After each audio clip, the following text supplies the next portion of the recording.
A continuación vamos a explicar la literatura de la Baja Edad Media en Europa. No toda la producción literaria de la Edad Media perteneció al género narrativo de la épica o a los poemas caballerescos, pues también se desarrolló una poesía que expresaba sentimientos personales. Salvo algunas excepciones, esta poesía lírica se transmitía de forma oral, ya que era cantada, y acompañada de melodías musicales por un profesional, que podía o no ser el autor de la misma composición. La lírica trovadoresca era una poesía refinada y cortesana, origen de toda la lírica en lengua romance y que se cultivó en las cortes señoriales de Provenza. Estaba compuesta y cantada en lengua occitana provenzal por los trovadores, que desarrollaban sobre todo el tema del amor cortés, que se entendía como la relación amorosa entre un poeta y una dama idealizada a la que le rinde homenaje, pues se siente ante ella como una especie de vasallo. Acostumbra a ser también un amor desinteresado que ennoblece al poeta y que adquiere un compromiso de fidelidad eterna, a pesar de que nunca será correspondido. En ocasiones, este amor puede encontrar como obstáculo el del marido celoso. Finalmente, esta lírica trovadoresca fue de gran influencia en toda la Europa medieval. El Dolce Stil Nuovo se conoce con este nombre, tomado del canto 24 del Purgatorio de Dante. Se desarrolla en Italia en el siglo XIII y se entiende como una lírica de tipo amoroso. Dante emplea el término dolce para referirse a una forma y un léxico basados en la musicalidad, la suavidad y la eufonía, y con el vocablo nuevo se destaca la idea de un cambio estilístico y temático respecto a lo anterior. Según el Dolce Stil Nuovo, la poesía debe ser sincera y sus temas principales son el amor y la naturaleza. El amor se concibe de una forma metafísica, es decir, la belleza y la dama son ideales que contribuyen a llevar al amante hacia Dios y a la felicidad del alma. La mujer, como los ángeles, participa en la naturaleza celestial y por ello debe ser objeto de un amor purísimo. Esto dará lugar al surgimiento del tópico de la donna angelicata, ya que la dama es una especie de mensajera del cielo. Finalmente, otro de sus principales temas es el de la naturaleza, que se representa casi siempre idealizada y primaveral. Tenemos como autores principales del Dolce Stil Nuovo a Dante, que nació en Florencia y que se vio obligado a exiliarse en diversas ciudades italianas y a vivir bajo el amparo de diferentes nobles en los últimos años de su vida.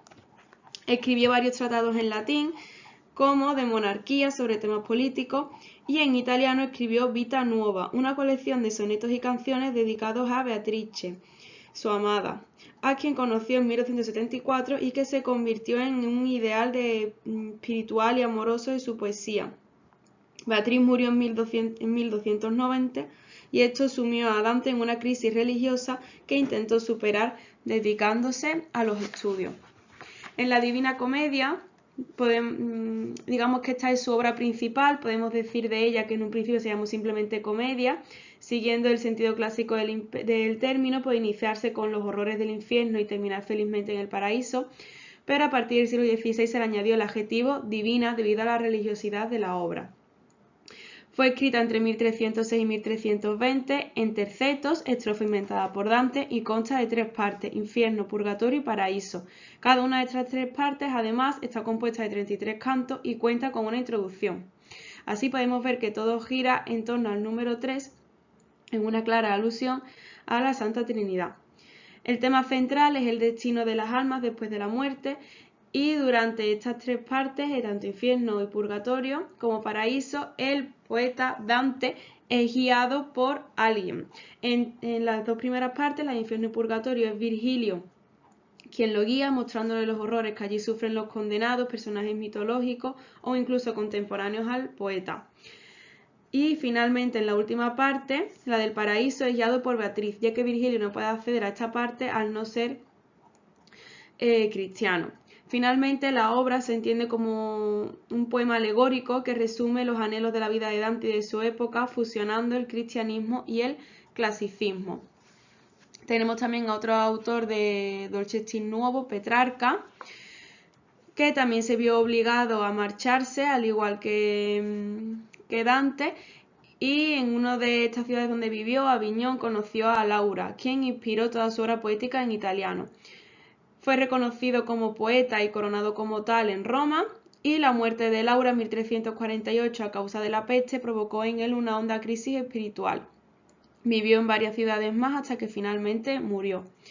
Es considerado uno de los primeros humanistas y precursor del Renacimiento y como tal redactó algunas obras en latín como por ejemplo África, un extenso poema, y también redactó en italiano un poema alegórico a la manera de Dante como Los Triunfos o Cancionero.